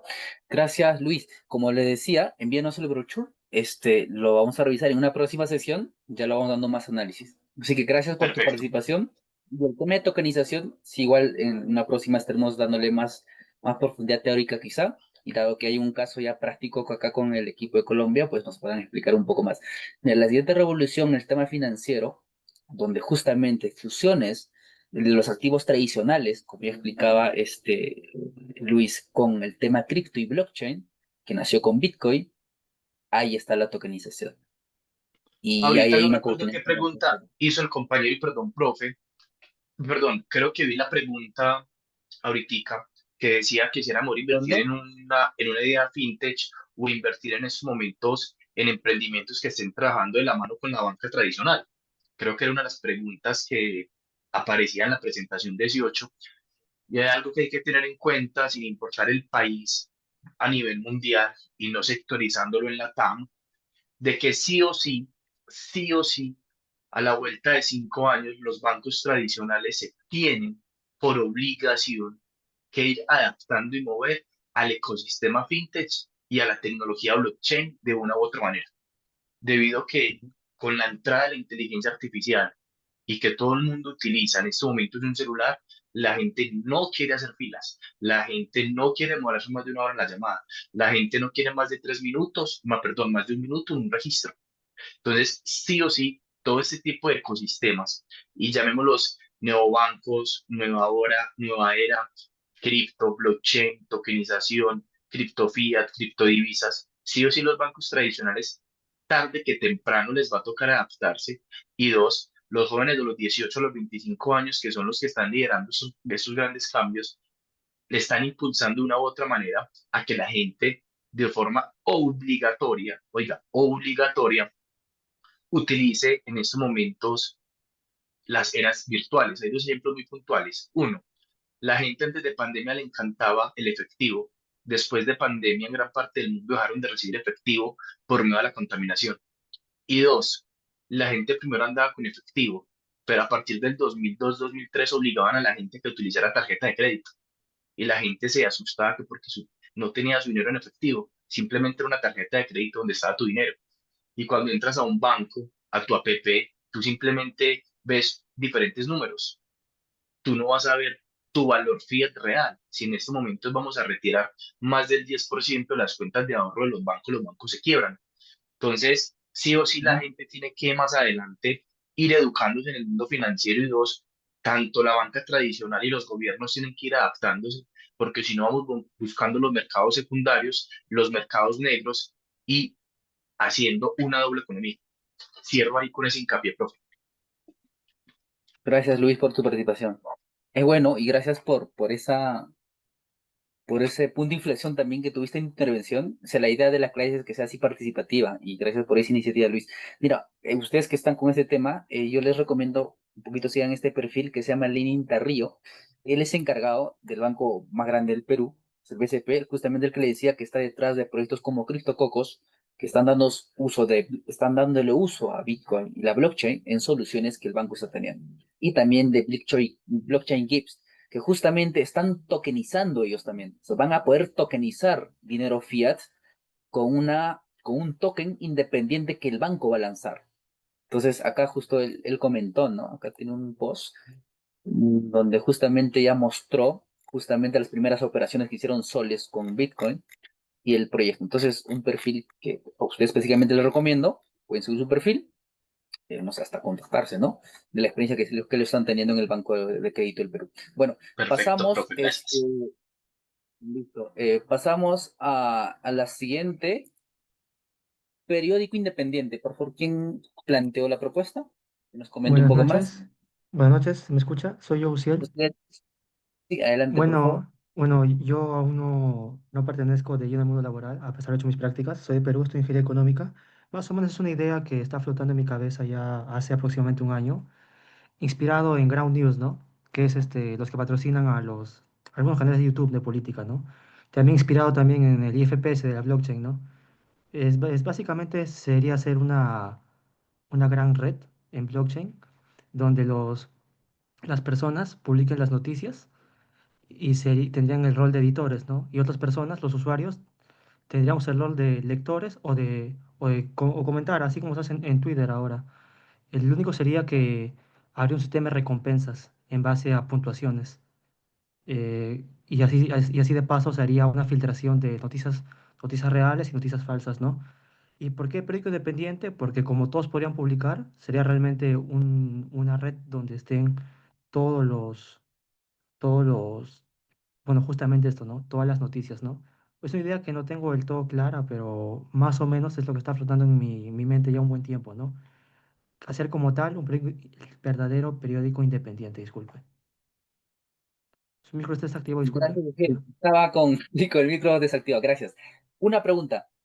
Este periódico independiente, bueno, entiendo que va a ser una web, una plataforma. ¿Tu idea es tenerle una web tradicional o alguna vez has pensado usar una red blockchain? Claro, la idea es que esté en una IFPS que use el protocolo BitTorrent para alojar los archivos, pero la plataforma va a estar en web tradicional.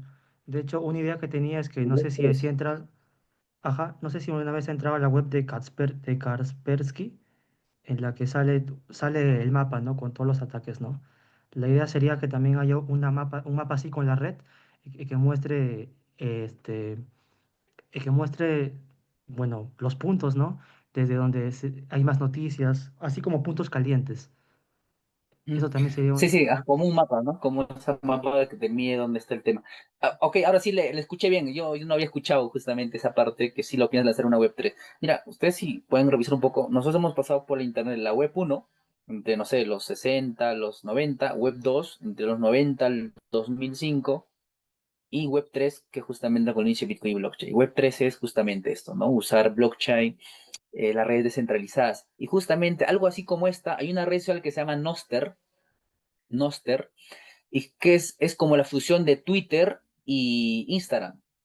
Tú puedes postear fotos puedes escribir tweets, bueno, digamos en tweet, pero como está en una Web3, o sea, está en una blockchain, acá ya no lo controla pues como un Google o un Facebook o en Twitter, que son empresas centralizadas, base de datos centralizadas, sino justamente, y también el perfil no es pues como un perfil, no sé, arroba Cristian Rojas K. No, es un código alfanumérico, como una billetera Bitcoin. Y justamente la información que está ahí, tu foto, tu texto, tu artículo, etcétera, tu audio, tu podcast, tiene justamente una dirección, bueno, privada, pública, pues, Bitcoin única. Y si alguien va a darle uso a esa información tuya, pues, y la monetiza, te va a corresponder a ti. Y ahí también está el tema de que como está en una blockchain, o sea, está bien identificada, bien trazable, justamente a lo que algo así tú planteabas, ¿no? Uciel, de a quién pertenece o de dónde viene, quién es el autor, etcétera. Entonces, en la Web3 hay muchas soluciones que se puede dar, ¿no? Así como Luis están planteando en el tema de tokenizar, etcétera, la startup que están pensando, también está funcionando en esa línea. Entonces, gracias, Uciel, se llama Noster, profundiza, o sea, hoy se puede usar, ya es real. Hay mucha gente pro Bitcoin, etcétera, en esta idea que le damos uso, ¿no? Y es muy, muy interesante. Hay también formato YouTube con una red descentralizada, bueno, YouTube es centralizada, ¿no? Y etcétera. Pero como son productos que recién están empezando, no es que tengan toda la acogida del mercado, ¿no? Pero ya hay soluciones. Entonces nos pueden servir para inspiración, etcétera, lo que se quiera hacer. ¿Quién siguió el tema de créditos castigados? Pago créditos castigados, por favor. Sí, Marcelo. soy yo, Cristian, sí, Adelante, Marcelo. exactamente. Sí, es una idea que tiene que ver con la iniciativa de que se le pueda dar alguna alternativa a todos estos clientes. Bueno, en todos los sistemas financieros de todos los bancos tenemos esta gran cantidad de clientes, cartera castigada, donde obviamente sabemos de que los bancos ya han asumido la pérdida, pero también es una muy buena, una excelente fuente de ingresos en algún momento dado para poder el banco atraer ingresos. Pero más allá de eso, también es importante por el tema de la inclusión financiera, darles una alternativa a estos clientes que por X motivos, a veces muchos de ellos no solamente puede ser por la falta de su voluntad de pago, sino alguna externalidad, enfermedades, etcétera, que no han podido saldar estas sus deudas. Y muchos de estos clientes lo que han hecho es buscar alternativas de cómo financiarse o cómo seguir. A veces han utilizado a familiares, han utilizado amigos, etcétera, para que saquen créditos, tengan ahorros, etcétera, que les ha dificultado a poder crecer de repente en alguna medida. Entonces, lo que se busca es tener un sistema, una forma de poder llegar a estos clientes y ofrecerles bajo condiciones ya pactadas con el sistema financiero, que vendrían a ser con donaciones de intereses corrientes, penales, vencidos, o inclusive parte de capital, que vendrían a ser quitas de capital, donde el cliente esté motivado a poder pagar. ¿Cuál sería la ventaja?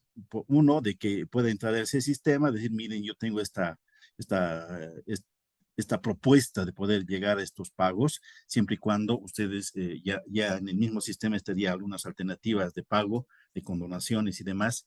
Y lo que serviría bastante a ese cliente es de que podría tener planes de pagos o compromisos de pagos, lo podría realizar, algunos beneficios, ventajas, etcétera, por pronto pago, etcétera, y de que una vez que cancelen puedan ser nuevamente reincorporados al sistema financiero y, ¿por qué no?, nuevamente ser sujetos de crédito, ¿no? Entonces, pienso yo que esto podría ayudar bastante a que la gente nuevamente se anime, utilice estas herramientas, puede entrar a través de su celular y poder entrar y conocer cómo puede poder hacer un pago, sus pagos, sus planes de pagos, etcétera, y incentivar, ¿no?, a los clientes a que puedan realizar esto y ser nuevamente sujetos de crédito, ¿no?